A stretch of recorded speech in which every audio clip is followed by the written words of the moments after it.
C'est l'heure de politique en partenariat avec Slate.fr. Bonsoir Jean-Marie Colombani. Bonsoir Roselyne. Alors en politique, il ne faut jamais laisser gâcher une belle histoire. La com est pensée pour l'impacter. Les journalistes sont là pour trouver la vérité et chercher ce qu'il y a derrière la belle histoire. D'autres, ni ne racontent de belles histoires, ni ne cherchent la vérité. Ils la tordent et inventent d'autres histoires. Les fake news sont devenues une arme fatale. Elle a été au cœur de la campagne de Donald Trump, au cœur de celle du Brexit. Elle est l'arme d'aujourd'hui des populistes et des partis extrêmes. Cette semaine, on en a vu l'illustration criante avec le traité d'Aix-la-Chapelle qui serait les prémices à la vente de l'Alsace et la Lorraine. En attendant, Emmanuel Macron se débat dans le grand débat. Les Gilets jaunes ont leur liste aux européennes et en Grande-Bretagne, Theresa May propose son plan B qui ressemble furieusement au plan A. Bref, l'art de tourner en rond en politique. On en parle de tout cela avec nos invités. Bonsoir Virginie Leguet. Bonsoir. Journaliste à Paris Match, merci d'être là. Marion Van Rottergem, bonsoir. Vous êtes journaliste, écrivain, auteur de Angela Merkel, l'OVNI politique aux éditions Les Arènes. Merci d'être avec nous. Et Roland Quérol, politologue. Merci d'être avec nous, Roland. Donc, avant de parler des fake news, un mot sur la constitution d'une liste aux européennes qui vient de se constituer là.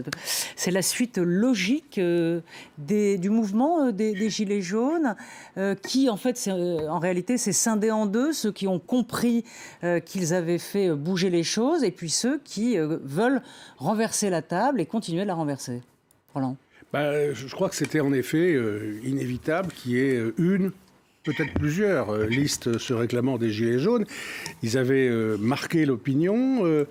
Un sondage IFOP, il y a quelques jours, nous disait que 13% des Français se reconnaissaient en eux, ce qui n'est pas rien. 16%, pardon. Ouais. Et en intention de vote, d'autres sondages sont parus qui leur accordent pour le moment 13%. Alors, on va juste le regarder, Roland. Donc, effectivement, 13%, c'est le sondage ELAB. La République En Marche, 22%. Le Rassemblement National de Marine Le Pen, 17,5%. Les Républicains, 11,5%. Et la France Insoumise, 8%. Un commentaire. Donc, ça veut dire que les 13%, il les prend... Ils les prennent où, les 13% des Gilets jaunes ? Ils les prennent plus à l'extrême droite, c'est-à-dire plutôt au Front National, qui perd 2 points, ou chez Dupont-Aignan, qui perd 1,5 point, mais aussi un petit peu à gauche, 1 point à la France Insoumise, 1 demi-point à la liste macronienne. Bref, ils prennent un peu partout, mais massivement, leur électorat de base, c'est l'électorat d'extrême droite. Oui. C'est une gilette jaune qu'on avait vu beaucoup sur les plateaux. Oui, qui a failli être chroniqueuse à BFM. Qui avait été embauchée à BFM. Elle a dû y renoncer. Elle avait dit oui. Ce qui prouve qu'elle avait quand même un peu envie de notoriété, cette jeune femme. Elle avait dit oui, et puis elle a reçu des menaces de mort, carrément, de gilets jaunes qui lui ont dit « si tu y vas, c'est une trahison ». Elle a renoncé. Mais elle n'a pas renoncé, là, à être tête de liste pour cette élection européenne. Il n'est pas impossible qu'il y en ait d'autres. Déjà, le chanteur Francis Lalanne avait dit qu'il allait lancer une liste de soutien aux Gilets jaunes, sans avoir été lui-même beaucoup sur les ronds-points. Et on voit bien qu'il y a des courants qui traversent ces Gilets jaunes, des plus modérés, des plus en colère. Il n'est pas impossible, parce que l'idée d'aller à une élection à la proportionnelle, ça fait rêver tout le monde. Avec 5%, on a des députés européens. Je pense qu'il y a d'autres gilets jaunes qui vont se dire pourquoi elle, pourquoi pas nous. Le changement de mode de scrutin et la proportionnelle ne va pas être mise avant les élections européennes. Oui, mais les européennes sont à la proportionnelle. Oui, bien sûr, donc, d'accord. Pour cette élection-là, c'est pour ça que tout le monde se dispute, même les tout petits pour y aller. C'est comme ça que même dans ce qui devrait être proche de la majorité présidentielle, l'UDI a décidé de faire une liste toute seule. Elle se cassera la figure, mais tout le monde se fait des illusions avant une proportionnelle. Mais un mot sur la stratégie de Marine Le Pen, qu'on disait dans le fond extrêmement payante, puisqu'elle a été dans un silence assez stratégique au début, et finalement, elle se voit piquer des voix, comme le disait Roland, puisque s'ils sont crédités de 13%, ça prend effectivement du côté du Rassemblement national, et aussi ça prend aux extrêmes, en fait. Ça prend essentiellement du côté du Rassemblement national, mais le danger pour Marine Le Pen est particulièrement important s'il n'y a qu'une seule liste. S'il y en a plusieurs, elles s'annihileront les unes les autres et elles ne feront pas 13%. Il y a peut-être certaines dépasseront le seuil des 5%, il y auront peut-être 1 ou 2 élus, mais plus il y en aura, plus le vote gilet jaune se dispersera. On remarquera que avec le rebond dans les sondages d'Emmanuel Macron depuis quelques semaines, suite probablement aux nombreux clins d'œil qu'il a lancés en direction de la droite et à la remobilisation du camp de droite derrière lui, et avec la perspective de cette ligne jaune, Emmanuel Macron reprend singulièrement des couleurs en cette élection européenne, parce que depuis des mois, on lui disait en mauvaise posture et derrière le Front National. Aujourd'hui, c'est le contraire qui est en train de se passer. Marion ? Oui, pour aller dans le sens de Virginie, je pense que c'est vrai que le grand gagnant de la constitution de cette liste, c'est certainement Emmanuel Macron, puisque ça crée un facteur de division à l'intérieur de la droite nationaliste. En même temps, ça ne résout pas vraiment le problème, parce que les Gilets jaunes avaient beaucoup de mal à se trouver une représentation. Il est peu probable qu'ils se retrouvent représentés nécessairement dans cette liste-là. Donc ils sont là, ils sont toujours présents. Jean-Marie ? Non, mais tout ce qui a été dit est parfait. Vous êtes d'accord avec Simplement, je pense que c'est une bonne chose que si ça arrive, parce que ça isolera vraiment les jusqu'au-boutistes, ceux pour qui l'ennemi, au fond, c'est la représentation, puisque pour une part de ce mouvement, c'est un mouvement totalement dirigé contre la démocratie représentative, puisqu'il présente y substituer une sorte de démocratie directe permanente. En bref, c'est tout le pouvoir aux soviets, c'est-à-dire à quelques petits comités qui soient contrôlés par une minorité qui imposerait sa loi aux autres. Donc s'il y a une partie des Gilets jaunes qui consentent à accepter l'idée que dans nos systèmes, dans nos pays, le juge de paix, c'est le suffrage universel, on ne peut que s'en féliciter, et on verra bien ce qui pèse au regard de ce suffrage universel. C'est ça le truc important. Et donc ça minorera la part des Gilets jaunes qui, encore une fois, ont comme objectif non pas telle ou telle revendication, mais uniquement un référendum pour pouvoir virer Macron, et puis ensuite pour mettre à bas le système, parce que la violence aidant. Donc je pense que si ça se produit, on ne pourra que s'en féliciter. Si vous ajoutez une petite remarque sur la forme. Si on tient compte des têtes de liste que l'on connaît déjà, Jordan Bardella pour le Rassemblement national qui a 23 ans, Manon Aubry, la tête de la liste insoumise qui a moins de 30 ans,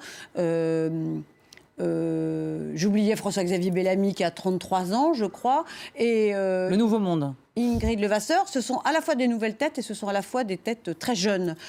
C'est très sympathique sur le papier. La question est de savoir, c'est comment ces gens qui n'ont aucune expérience et a priori une assez faible connaissance de l'Europe feront vraiment campagne sur les thèmes européens ou se contenteront de faire une campagne sur les acquis de l'orientation politique qu'ils représentent. De toute façon, le Rassemblement national, c'est un référendum anti-Macron. C'est intéressant parce que c'est un effet Macron à retardement. Exactement. Et donc peut-être cet effet Macron vient à retardement, vient trop tard, parce que ce qu'a montré Macron précisément, c'est qu'à être trop inexpérimenté, on va dans le mur.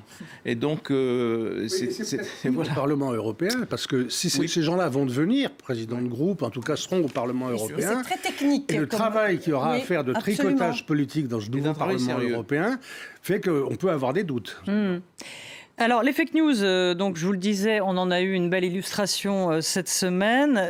Visiblement, vieille arme connue, mais qui, avec la viralité des réseaux sociaux, paraît de plus en plus présente. Donc, il y a eu ce traité d'Aix-la-Chapelle en début de semaine entre Angela Merkel et Emmanuel Macron, qui faisait suite, ce traité, qui complète celui du traité de l'Élysée, donc signé en 1963 entre Adenauer et De Gaulle. Écoutez, quelles conclusions donc, en a tiré Marine Le Pen et Nicolas Dupont-Aignan. On les écoute. Emmanuel Macron est en train de vendre notre pays à la découpe et il est en train d'effondrer notre souveraineté. Il envisage en réalité à terme de partager notre siège au Conseil de sécurité avec l'Allemagne. Ce traité organise la soumission de la politique étrangère, diplomatique et de défense de la France à l'Allemagne. Nos amis alsaciens qui vont de plus en plus être mis dans un engrenage des fameux eurodistricts, c'est-à-dire des zones frontalières où il y aura des dérogations aux lois nationales. Voilà, on a l'impression que ça devient un nouveau concept électoral, la fake news. C'est une arme de destruction massive. Ouais. On a quand même vécu, c'est une semaine qu'il faudra marquer d'une pierre noire dans notre vie politique, parce que jamais, au grand jamais, la vie publique n'était tombée aussi bas. C'est-à-dire des gens capables de vous regarder dans les yeux, de mentir, mais un mensonge construit, et vous apostrophez, par exemple, Marine Le Pen apostrophant un journaliste et lui disant « mais quand même, vous n'allez pas me donner les leçons, je connais suffisamment le droit pour être capable de lire un traité, etc. » Alors que tout ça est construit. Mais il y a un modèle de cela, c'est Trump. C'est Donald Trump. Et tant qu'il sera en exercice... Ça lui a réussi. Ça lui a réussi. Et justement, c'est ce que se disent tous ces partis extrémistes. Mais jamais, au grand jamais, la vie publique n'avait été scandée par une telle façon de mentir. Une édification bien... De façon... Ouais. Et or, nous sommes quand même dans une crise de la démocratie. Crise de la démocratie qui se traduit par le fait que les gens, les citoyens, etc., ont de moins en moins confiance, ou n'ont pas confiance du tout, ni dans les représentants, ni dans les journalistes. Et voilà qu'au lieu d'essayer d'être plus rigoureux et d'être plus près des faits, comme dirait l'autre, plus vrai, plus près des faits, c'est l'inverse qui se produit. Donc ils vont creuser davantage encore, mais peu importe, pourvu que ça ramène quelques voix ou quelques excités avec eux. Donc je trouve on a vécu cette semaine une semaine tragique sur le plan de la vie publique. Alors les fake news, vous le disiez, ont été au cœur effectivement de la campagne de Donald Trump, mais Marion, ça a été aussi, on s'en souvient, au cœur de la campagne pour le Brexit, puisqu'on se souvient de Nigel Farage qui disait l'argent qu'on va donner à l'Europe, il va servir à financer le système de santé. Donc les fake news, là aussi, elles ont parfaitement fonctionné pour le Brexit. Oui, et si je peux me permettre de contredire un peu Jean-Marie, je pense vous osez, Marion, mon ancien patron au monde. C'est que ce n'est pas une première ce qui s'est passé avec Dupont-Aignan et Marine Le Pen aujourd'hui. Ils ne se sont pas inspirés de Donald Trump, ils se sont inspirés précisément de la campagne du Brexit. Et je pense que le Brexit qui est arrivé avant l'élection de Trump est une première historique. C'est pour ça, moi, que cette histoire me passionne, parce qu'à mon avis, c'est une sorte de concentré de tous les maux de l'Europe actuelle, et notamment par le fait que le mensonge n'était pas seulement utilisé comme une promesse électorale vaseuse, comme on a l'habitude d'en voir, mais vraiment comme une stratégie politique. Ça a été délibéré. Pareil, Dupont-Aignan et Marine Le Pen, je ne peux pas imaginer qu'ils soient assez bêtes pour ne pas comprendre le traité d'Aix-la-Chapelle. C'est vraiment un mensonge délibéré, à bon escient, en sachant que autant des réseaux sociaux et de la communication de masse, une rumeur peut être colportée et faire son effet de nuisance. Et ça, les Brexit, je ne sais pas qui l'a inventé précisément, quel stratège l'a inventé dans la campagne du Brexit, mais on a vu Nigel Farage et Boris Johnson l'utiliser tout à fait consciemment, de manière totalement cynique, des mensonges énormes. Oups, et comme disait Goebbels, plus c'est gros, plus ça passe, et c'est vraiment comme ça qu'ils l'ont utilisé. La mise au point de Marion était justifiée. Très bien. Totalement justifiée. Merci, patron. Roland, sur ce que disaient Jean-Marie et Marion, sur cette édification de plus en plus grande des mensonges, avec, je trouve, moi aussi, et je pense que vous êtes tous d'accord autour de cette table, de l'effacement du journaliste qui devient dans le fond un fact-checker. C'est-à-dire qu'on ne lit plus la presse sérieuse. Les partis politiques extrêmes jouent sur les peurs, sur la crédulité. C'est vrai ce que dit Marion sur cette stratégie politique qui est nouvelle en quelque sorte, et comment elle s'est théorisée toute seule, comment ça s'est passé? Oui, je crois que c'est une espèce de mouvement cumulatif qui n'arrête pas depuis quelques années. Je trouve que là, on est en train peut-être de dépasser les autres, parce que Marine Le Pen et Nicolas Dupont-Aignan, en effet, ils savent parfaitement ce qui est dans le traité. Ils mentent plus comme les politiques ont au fond toujours menti, disant des choses qui promettent des lendemains qui chantent, mais ils disent des choses factuellement fausses, en sachant qu'elles le sont. C'est quand même deux présidents nationaux de partis, dont une qui est le deuxième parti dans une élection présidentielle. Ça atteint des limites incroyables. Et en effet, vous avez raison, il n'y a pas de contrepoids, ni de journalistes, ni d'intellectuels qui essaieraient en permanence de démonter ce qui se passe. Il y a, Dieu merci, dans quelques grands journaux des systèmes de fact-checking, qui d'ailleurs sont de plus en plus lus et qui font un travail tout à fait utile, mais, pardon, les gens lisent de moins en moins la presse écrite. Et les réseaux sociaux sont devenus un moyen extrêmement important pour ceux qui, justement, appartiennent au courant de pensée, qui aiment bien recevoir ces fake news. Et donc, on a quelque chose qui, en effet, devient extrêmement cumulatif, parce que ces réseaux sociaux, qui devraient être la plus belle des choses, parce que c'est le rêve de l'agora des citoyens enfin réalisé, c'est le lieu de l'insulte, de la provocation, des nouvelles fausses, qu'on se reprend les uns les autres et qui font des millions de vues. Quand vous croyez plus aux réseaux sociaux qu'à la télé ou à la presse écrite, ce que vous recevez sur les réseaux sociaux, vous n'avez pas le sentiment que ça peut être faux. Ce sont au contraire les élites médiatiques, intellectuelles, et politiques qui nous mentent. Et donc, les gens ont au contraire le sentiment qu'il y a une inversion qu'ils apprennent enfin la vérité derrière les choses. Et ça, c'est absolument épouvantable, parce que ça annonce que la moindre rumeur, la moindre fausseté, le moindre mensonge délibéré peut devenir un fait important de politique. Absolument. Alors, on sait depuis la naissance de l'Internet que d'abord l'Internet et les réseaux sociaux sont par définition c'est de la désintermédiation, donc c'est la récusation de toute médiation. Les journalistes par définition sont des médiateurs, donc ils sont en effet totalement squeezés et dans un contexte où en effet les journalistes sont concurrencés par leur propre audience, parce que l'internaute qui vous suit ou le lecteur qui vous achète considère qu'il est maintenant mieux armé que le journaliste pour diffuser sa propre information telle qu'il souhaite qu'elle soit. Donc, or, le filtre des journalistes est absolument indispensable, y compris dans des débats. Moi, de ce point de vue, ce qui me rend encore plus pessimiste que depuis les débuts de l'Internet, c'est qu'au fond, on avait la satisfaction que les sites d'information les plus regardés par les internautes, c'était celui du Monde et celui de TF1, qui étaient faits tout de même par des journalistes. Or, on s'aperçoit maintenant que ça passe derrière les réseaux sociaux. Oui, absolument. 25% des Français nous disent que c'est là qu'ils s'informent. Et donc 25%, un quart de la population majorité qui de jeunes s'informe Américains en priorité devant des choses qui sont du n'importe quoi, et de plus en plus du n'importe quoi, moi je trouve que c'est de plus en plus grave. Et la stratégie est encore... je vous fais peur, Virginie? Tout d'un coup, elle vous sursaute. C'est une question, Virginie. Une toute petite question. Non, mais on a vu que là encore, la stratégie était gagnante pour Marine Le Pen, parce que sur le traité d'Aix-la-Chapelle, on n'a parlé que des fake news. Mardi dernier, nous recevions à cette place-là, pour Mardi Politique, la ministre des Affaires européennes, Nathalie Loiseau. On a passé 10 minutes à rétablir la vérité et à ne parler que des mensonges des uns et des autres. Donc la stratégie, elle marche. Cette stratégie-là qui a aidé Trump, qui a aidé Farage ou les autres en Grande-Bretagne, c'est payant. J'allais dire d'autant plus que ce sont les mouvements d'extrême gauche et d'extrême droite qui, depuis des années, alimentent la défiance, voire la haine que les Français doivent avoir vis-à-vis des médias.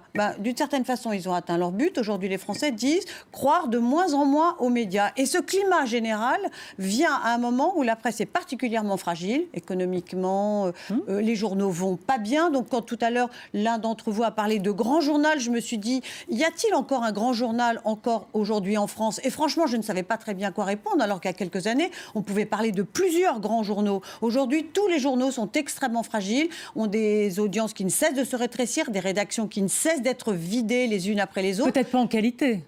Certainement pas en qualité, mais donc ce que je veux dire, c'est que il y a plusieurs choses qui se conjuguent. Il y a la défiance entretenue depuis des années par certains politiques vis-à-vis des médias, et il y a le fait que ces médias se retrouvent même dans une situation très très fragile et qu'ils ont du mal à avoir les ressources suffisantes pour se défendre, pour systématiquement expliquer que les journalistes font un travail que ne font pas les réseaux sociaux, qu'ils sont là pour vérifier les informations qu'ils publient et qu'ils écrivent, contrairement aux réseaux sociaux qui ne se garde bien de les publier et de les écrire. Et Marine Le Pen a fait ce pari très simple que personne n'irait lire le traité d'Aix-la-Chapelle, et personne ne l'a fait. Et elle fait le pari que plus on fait de bruit, plus il en reste quelque chose, et que ce quelque chose va forcément aller dans son sens. C'est un pari très dangereux, c'est pas sûr qu'elle le gagnera, on verra. Parce que la perte de sens est aussi un des problèmes de la presse aujourd'hui, dans le débat, où dans le fond, la petite phrase, la mousse est plus importante parfois que de donner du sens. On préfère faire du bruit plutôt que Je donner du sens. dirais que si on se souvient par exemple, de l'attitude de Jean-Luc Mélenchon ces dernières semaines, on s'est rendu compte, à force d'aller trop loin, de pousser le bouchon trop loin, il a perdu en crédibilité. Et Marine Le Pen a regagné en crédibilité quand elle a donné l'impression de jouer assez bien dans la crise des Gilets jaunes. Si elle devait repartir dans la surenchère, l'exagération et la provocation, les Français pourraient se dire... Bon, finalement, elle renoue avec les vieux démons de sa famille politique et peut-être se sentir un peu lassée. Marion. Je me demande si on ne pourrait pas se poser la question, ce ne serait peut-être pas très payant politiquement, mais de la poursuite judiciaire, parce que quand même, il y a une loi qui a été votée sur la manipulation de l'information, une loi qui a été très contestée, parce que c'est vrai qu'on se demandait dans quelle mesure c'était applicable de saisir un juge des référés pour vérifier ou non la validité d'une information. Mais là, dans la mesure où Marine Le Pen et Nicolas Dupont-Aignan, alors on n'est pas en campagne électorale, la loi vaut pour situation en campagne électorale, donc c'est là qu'ils peuvent jouer là-dessus, mais malgré tout, encore une fois, leur attitude de mensonge vis-à-vis des faits est délibérée. On n'est pas dans l'interprétation qui peut être un petit peu, comment dire, c'est pas un point de vue qu'ils expriment, c'est un mensonge vis-à-vis de faits. Est-ce que là, on ne pourrait pas faire appliquer cette loi est-ce qu'on peut tout judiciariser et les poursuivre judiciairement? Que Mme Belloubet a envisagé, là, il y a quelques jours, à la suite des déclarations de Marine Le Pen, Elle a répondu en disant qu'on n'était pas en campagne électorale. Or, cette loi ne vaut que dans ce cas-là. Mais elle a agité l'idée qu'on pourrait peut-être la saisir le moment venu. Moi, j'aimerais bien que Marion ait raison, et ce serait intéressant qu'il y en ait qui le fassent, d'ailleurs, pour voir, parce que je vois bien que depuis qu'existe, et il existe depuis 1881, le délit de diffusion de fausses nouvelles, les juges ne l'appliquent pas, parce que les juges ont le sentiment que ce n'est pas à eux de savoir la vérité, que c'est précisément à ceux qui s'expriment. Donc, si on dit, mais enfin, il n'y a pas, dans le traité, il n'y a pas l'abandon de l'Alsace-Lorraine. Même pas le mot Alsace et Lorraine dans le traité. Mais quelqu'un pourra vous dire, j'imagine Madame Le Pen, si on dit qu'on va faire un effort pour les transfrontaliers, je peux vous dire que derrière, il y a ce genre de projet. Et le juge est incapable, du coup, de trancher sur une interprétation. Donc je crois que malheureusement, l'état du droit et l'état de notre justice peut nous rendre un peu sceptiques. Je rappellerai juste en 3 mots qu'on a eu droit au même genre d'exagération à propos du pacte de Marrakech. Absolument. Oui, aussi, c'est vrai que vous avez raison. 3 mots. Jean-Marie, on passe au Brexit après. Non, le ressort est toujours le même, c'est de susciter la peur. Et quand la peur faiblit, il faut trouver un autre sujet pour susciter la peur et affoler les populations. Hier, c'était le grand remplacement. Là, maintenant, c'est le grand remplacement est remplacé, si j'ose dire, par l'invasion, une invasion allemande.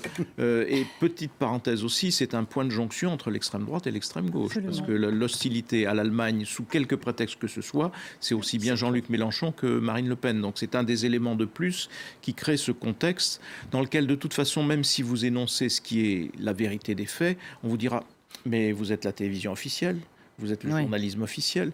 Donc c'est un truc dont on ne sort pas, hormis le fait de constamment plaider, replaider, réargumenter, réamener sur la table des arguments factuels et sérieux, ce qui est le combat de la presse aujourd'hui. Mais c'est un combat pour son existence même. Je pense. C'est un combat existentiel pour l'ensemble des journalistes aujourd'hui. Avec ses imperfections, mais aussi un moment aussi de remise en cause aussi, et comme a pu le faire à un moment Le Monde avec la une de... Et vous observerez que par tradition, l'extrême droite comme l'extrême gauche veulent leur propre presse. C'est-à-dire ils veulent leur propre propagande. Ils veulent maîtriser, non pas l'information, mais faire passer leur communication pour de l'information. Premier acte de Jean-Luc Mélenchon après l'élection présidentielle, lancer son propre média. Et s'agissant de l'extrême droite, c'est la même obsession qui a toujours été dirigée contre la presse. Alors pour les uns, c'est la presse dite bourgeoise. Pour les autres, c'est une presse vendue à l'Allemagne ou à je ne sais qui. Alors, le média de Jean-Luc Mélenchon est mort et enterré. Donc, que Jean-Luc Mélenchon ne vienne pas nous donner des leçons en matière de médias. Donc, on le disait, ces fake news qui ont été importantes dans la réussite, entre guillemets, de ceux qui étaient pour le Brexit. Marion, avec vous, on va essayer de comprendre, parce que dans le fond, le Brexit, personne n'y comprend rien. Moi, la première. Il y a un écrivain anglais, William Boyd, qui a écrit une belle tribune dans Le Monde cet après-midi. Il dit « Le Brexit, quel fiasco, quel bourbier inutile ». C'est vrai, vous avez envie de dire Quel gâchis cette histoire et comment on s'en sort? C'est une folie tragique. Ça me fait penser au film de Buñuel, Le charme discret de la bourgeoisie, où on planifie un dîner qui n'arrive jamais, qui est impossible à organiser. Ce que je disais, c'est qu'en effet, je pense que pour moi, le Brexit est fascinant parce que c'est le premier désastre politique du XXIe siècle. Je ne vois pas de précédent. Il préfigure tout ce qui va se passer avec Trump, Bolsonaro, Kurz, Salvini, etc. Il est vraiment le début d'une longue série. Et il remue tous les ingrédients du populisme, c'est-à-dire justement le mensonge érigé en stratégie, l'utilisation du référendum, il y a beaucoup à dire là-dessus, et le référendum étant brandi comme une sorte de nouvelle mode, comme si la démocratie représentative était moins démocratique que la démocratie directe, ce qui est quand même extrêmement un parti bizarre, comme si les élus étaient les élites en fait. On en vient à ça. Les élus sont soupçonnables parce qu'ils sont les élites, alors que les élus justement permettent d'opérer comme un filtre quand il y a des questions très compliquées. Le référendum a cette ambition folle de vouloir répondre par oui ou par non à une question compliquée qui ne peut pas se résoudre par un oui ou par un non. Et d'ailleurs, Emmanuel Macron, lors de son premier débat, Roland le dit à la fin de son truc marathon pendant 6 heures, et il dit, regardez ce qu'a produit le référendum, le Brexit en Grande-Bretagne. Donc on joue avec des allumettes. Et là, Emmanuel Macron a bien compris. Cependant, là où il est coincé un peu, c'est qu'il va falloir que ce grand débat aboutisse à quelque chose. Pour autant, est-ce que ça peut être un référendum où vraiment le jeu est dangereux, ou alors il faut vraiment penser à la bonne question? Écoutez, deux choses. La première, c'est que quand même, un certain nombre de peuples européens ont pris l'habitude de voter dans des référendums qui ne servent à rien, qui sont ensuite désavoués par les élites politiques. Ça a été le cas du référendum français de 2005, ça a été le cas du référendum hollandais de 2005, et c'est en ce moment le cas du Brexit. Parce que moi, si j'étais électeur britannique et que j'avais voté pour sortir de l'Union européenne en 2016, je serais extrêmement surpris de voir qu'on va remettre, au-delà du 29 mars 2020, la véritable possible sortie et avec des conditions. Parce qu'elle est impossible. Très bien, mais moi, on m'a demandé si je le voulais. Je suis électeur, je l'ai voté, on s'en fiche. Mais est-ce qu'on m'avait clairement expliqué ce que je voulais? C'est vrai pour tous les référendums. Le lendemain même. Mais si, c'est pas parce que vous êtes, peut-être que je suis aussi pro-européen, qu'il faut refuser de voir l'état des opinions. Est-ce que la campagne n'a pas été particulièrement folle, la campagne anglaise? Folle, et on a oublié, Marion a oublié le racisme. Le lendemain même du vote et de son triomphe, Farage vient à la télévision et on lui dit alors, vous allez pouvoir réaffecter les fonds que l'Angleterre versait à l'Europe au système de santé. Il éclate de rire et il dit mais vous n'y pensez pas, ça n'existe pas. Alors qu'il l'avait dit. Donc quand on en est à ce degré de mensonge, il y a bien les faits s'imposent. Les électeurs, eux, ont le sentiment d'être floués. Pas tous. Dans les 3 cas que j'ai pris, ils ont eu le cas. Roland, si les sondages montrent que les électeurs eux-mêmes qui avaient voté Livre changent d'avis, donc ils ne se sentent pas vous qui avez voté Livre, vous sentez floué, mais pas la majorité. Donc vous dites que s'il y avait un deuxième référendum aujourd'hui qui serait organisé, les Britanniques répondraient non au Brexit? Non, c'est très compliqué. C'est pas aussi clair que ça. Mais ce que je veux dire, c'est que là, on est dans un cas très particulier. Je suis d'accord qu'on porte comme une sorte de péché pas originel, parce qu'il y en a eu d'autres avant, mais le traité de Lisbonne qui est venu pour annuler le référendum sur le traité constitutionnel européen, tout le monde le ressort maintenant et c'est vrai que c'est très embêtant. C'est une grosse faute qu'on a commise. Mais c'est tout à fait différent. Là, c'est qu'on a demandé, tout ça s'est fait vraiment en dépit du bon sens. On a organisé ce référendum, Cameron l'a promis pour des raisons uniquement politiciennes, sans réfléchir du tout à la question. Et personne, à vrai dire, en faisant répondre par oui ou par non, déjà il aurait fallu une réponse comme une question à choix multiples. En répondant par oui ou par non, personne ne s'était demandé ce que voulait dire sortir de l'Union européenne. Donc, à question absurde, réponse absurde. Personne ne savait ce que la question voulait dire. Du coup, la réponse, comme a dit pour le coup, c'est la seule chose de bon sens qu'a pu dire Theresa May, elle a dit les Brexiteurs, ils disent non, mais ils ne proposent rien d'autre. Et c'est vrai, on a dit non, et maintenant, qu'est-ce qu'on propose? Rien. De fait, on est dans une situation totalement bloquée. Déjà, on était bloqué bloqué au cabinet de Theresa May, personne ne s'entendait, mais maintenant on est bloqué au Parlement où personne n'est d'accord. Et on est bloqué à Bruxelles aussi. À Bruxelles, ils sont plutôt sympas. Ils sont clairs avec eux-mêmes. On a passé. Non, mais est-ce qu'ils vont il y a une marge de négociation encore possible? Pas vraiment. Comme dit donc c'est Barnier, on est allé au bout de ce qu'on peut faire. Ce qui bloque vraiment la question, le nœud gordien de cette affaire, c'est l'Irlande, parce que et comme m'avait dit Tony Blair dès le début, il avait dit c'est la métaphore de l'impasse. Pourquoi? Parce que si l'Irlande du Nord reste dans l'union douanière, ça veut dire qu'il y a une frontière entre l'Irlande du Nord et la Grande-Bretagne. Si elle sort de l'union douanière, il y a une frontière entre l'Irlande du Nord et l'Irlande du Sud. Il faut qu'il y ait une frontière quelque part. La frontière entre l'Irlande du Sud et l'Irlande du Nord, ça a donné 30 ans de guerre civile. On n'a pas envie de recommencer. Celle entre l'Irlande du Nord et la Grande-Bretagne, les Anglais et les Irlandais du Nord n'en veulent pas. Bref, on est complètement coincés. C'est pour ça que, dans la mesure où c'est très particulier cette situation, il y avait eu des mensonges, personne n'avait compris la question. Et puis, de fait, personne ne sait la résoudre.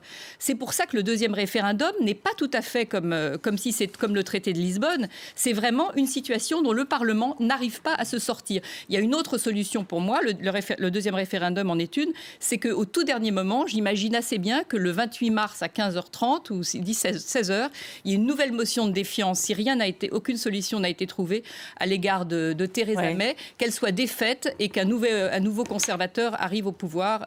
Premier ministre. Ouais. Et là, à mon avis, on irait vers un deuxième référendum. Jean-Marie Trécourt. Je voudrais à mon tour corriger. Votre amendement, Jean-Marie. Corriger Marion et Roland d'ailleurs, et rendre hommage quand même à la campagne de Nicolas Sarkozy en 2007. Nicolas Sarkozy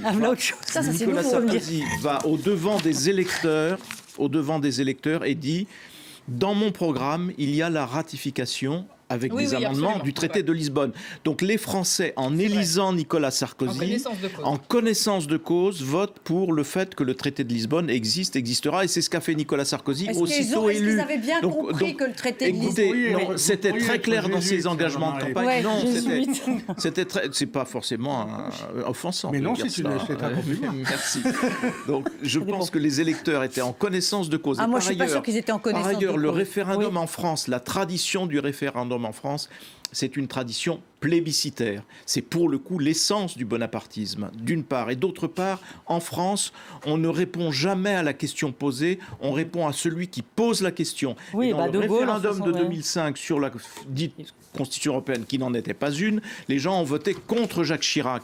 Bon, c'était un vote contre Jacques Chirac et ce sera le cas de tout référendum. S'il y a un référendum lancé aujourd'hui par Emmanuel Macron, les gens voteront contre ou pour Emmanuel Macron. N'empêche que Emmanuel Macron, comme vous tous, serait forcé, parce que les temps sont ainsi, d'accepter une dose de démocratie directe dans nos institutions représentatives. Mais elle existe déjà. Elle existe déjà. Elle n'est pas utilisée, mais elle existe déjà. Inutilisable. Et il y a le modèle italien. Les conditions d'accès du référendum. Le modèle italien est utilisable. Le modèle italien est utilisable. Il est encadré et il est soumis à un quorum. Et Jean-Marie, une minorité. Très bien. Je vous adore, mais je suis obligée de vous couper. Et parce que Véronique Reissoult nous attend pour la chronique. Et puis, nous sommes la télévision officielle, bien évidemment. Et puis, surtout, vous allez avoir vos émojis, Jean-Marie. Et ça, pas d'émojis. C'est comme un jour sans pain.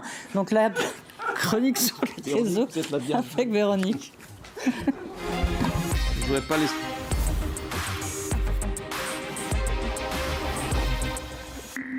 Donc la colère de Véronique ira. Terrible.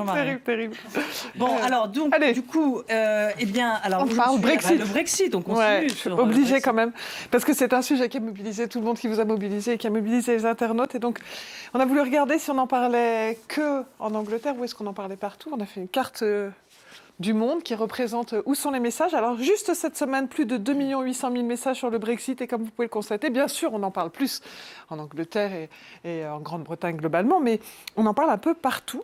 Et la question du coup, elle est que se dit-il dans tous ces messages? Et les fameux emojis sont bien pratiques puisque ce sont les mêmes qu'on utilise dans toutes les langues. Et donc on a regardé, alors il y en a quelques-uns dans les emojis qui parlent d'eux-mêmes. L'emoji du petit bonhomme rouge qui est en colère, on imagine bien pourquoi il est en colère. colère. Mais ce qui est intéressant, c'est qu'en fait, cette colère, elle est souvent portée par des intérêts particuliers qui commencent à voir que en fait, le Brexit ne va pas concerner que l'Angleterre. En particulier, les pêcheurs français font partie des gens qui ont pas mal communiqué autour de ça, en disant que finalement, ça va avoir des incidences bien au-delà de simplement les Anglais. Et puis, on a un emoji que vous comprenez tout seul, hein, je n'ai pas besoin de vous le mimer, mais celui où vous frappez la face, la petite dame qui est là, elle résume bien la situation. Elle dit, mais bon sang, qu'ont-ils fait? C'est affligeant. Bref, pourquoi ont-ils été se mettre dans cette situation? Et puis, on a aussi pas mal de peur qui est résumée un peu partout. Et cette peur, elle est bien sûr du côté des Anglais, mais aussi du côté des Européens, globalement, des Français, enfin de l'ensemble des messages en disant les conséquences de ce Brexit seront beaucoup plus graves que ce que l'on dit. Et puis sachez que globalement, Madame May est aussi admirée pour le fait qu'elle tienne dans cette tempête un peu partout en disant qu'on soit d'accord. Elle danse pas très bien, mais elle est solide. Elle danse pas très bien, mais elle est assez solide. Voilà. C'est bon là-dessus? D'accord. Alors on va passer au sujet, sur la polémique. Marlène Schiappa qui sera animatrice aux côtés de Cyril Hanouna sur C8. Et juste aimé vous dire qu'on pouvait passer à côté, mais sur les réseaux sociaux, vous imaginez bien que c'était un sujet, donc j'étais obligée d'en parler. C'était important, n'est-ce pas? Alors en fait, c'est entre le 21 et le 23, on était à regarder ce qui se disait. Pour ça, j'ai pris ce qu'on appelle les fameux hashtags, dont les mots-clés qui ont été utilisés. Globalement, le principal, c'est Schiappa chez Hanouna, et ça donne plein de sujets.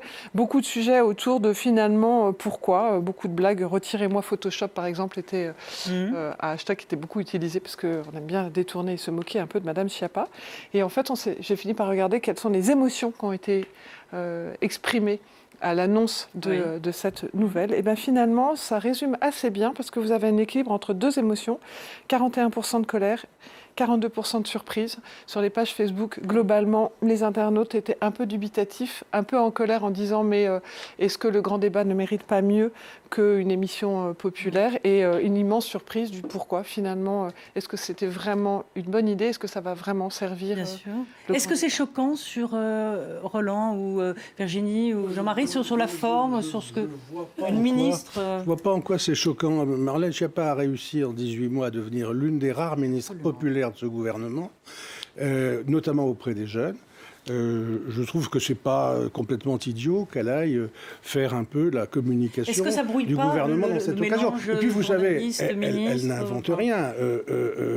Emmanuel Macron a eu l'occasion 2 fois d'intervenir en direct dans l'émission d'Hanouna, une fois pour son anniversaire à lui, Emmanuel Macron, une autre fois pour l'anniversaire de l'émission. Alors pourquoi on reprocherait à Marlène Schiappa ce qu'on a toléré pour Emmanuel Macron? Il me semble que cet échange très touchant de souhait d'anniversaire venait d'un président qui restait président et d'un animateur qui restait animateur. Là, en l'occurrence, Madame Schiappa va devenir animatrice, et moi, ça me gêne, qu'on puisse improviser le temps d'un débat animateur quand on est secrétaire d'État. Sous-entendu, une chose vaut l'autre, et puis animateur, ça veut presque dire journaliste. Alors là, ça me gêne encore plus. Vous pourriez être ministre, ou vous, Véronique? Non, mais non, moi, je suis dans une fonction, je ne suis pas dans une autre, mais je ne joue pas plusieurs rôles à la fois. Sur la partie surprise, c'était ça, et entre autres, ils ont beaucoup le fameux Photoshop, le hashtag Photoshop, c'est qu'elle a dit qu'elle allait prendre un paperboard et un stylo pour expliquer, et donc en fait, je vous passe les images qu'ils ont fait dessiner par avance,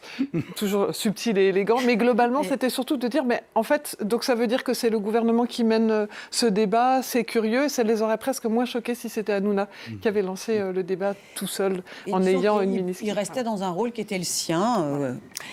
On dit un mot des fake news, parce que là aussi, on en a parlé longtemps sur Aix-la-Chapelle, et ça, il y a eu des réactions, bien évidemment. Alors, il y en a eu plein. Comme on n'avait pas forcément beaucoup de temps là, parce que ça mériterait quasiment une émission à part entière pour parler des fake news sur les réseaux sociaux, mais c'était plus, j'étais regardé si finalement ce sujet autour du traité était finalement très repris. Eh bien, je voulais vous remonter le moral. En tout cas, moi, ça m'a remonté le moral, pas tant que ça. Pas tant que ça, parce qu'en fait, c'est un halo sur la fachosphère, et les internautes n'ont pas tellement été dupes. Très rapidement, il y avait beaucoup d'éléments qui dénonçaient, qui prenaient des éléments très factuels. L'avantage, c'est que on en a déjà parlé ici, mais quand c'est un complot et que vous n'avez pas d'éléments concrets pour démontrer que ce qu'on dit est faux, ça peut traîner. Mais quand vous avez des éléments extrêmement concrets, un texte, et il suffit de le décortiquer décortiquer pour voir que ce qu'on raconte n'est pas juste, de fait, ça s'arrête beaucoup plus vite. Et ça a été le cas. En fait, il n'y a pas eu tant de reprises que ça, hormis ce halo de la fachosphère. Mais là, donc ils n'auront pas l'Alsace et la Lorraine. Ils n'auront pas l'Alsace et la Lorraine. Et Merci, très rapidement, ça a été démontré. Merci à tous. Merci à Charlotte Furien, Thomas K d'avoir préparé cette émission et à toute l'équipe technique. On se retrouve la semaine prochaine. À très vite. Voilà.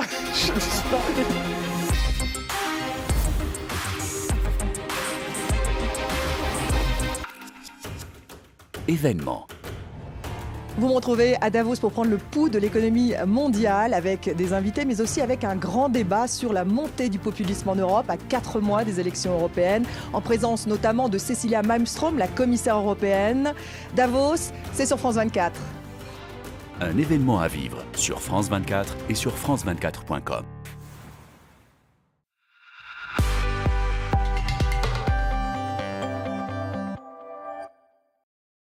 Un bien exceptionnel. 0 mètre carré, 0 maison. Avantage, 0 travaux. Et surtout, 0 coup de cœur. Dans la vie pour 0, on n'a rien. Mais chez Optique 2000, on a tout. Choix, marque, conseil de pro, 0 paperasse, avec pour objectif 0 dépense. Une nouvelle vision de la vie.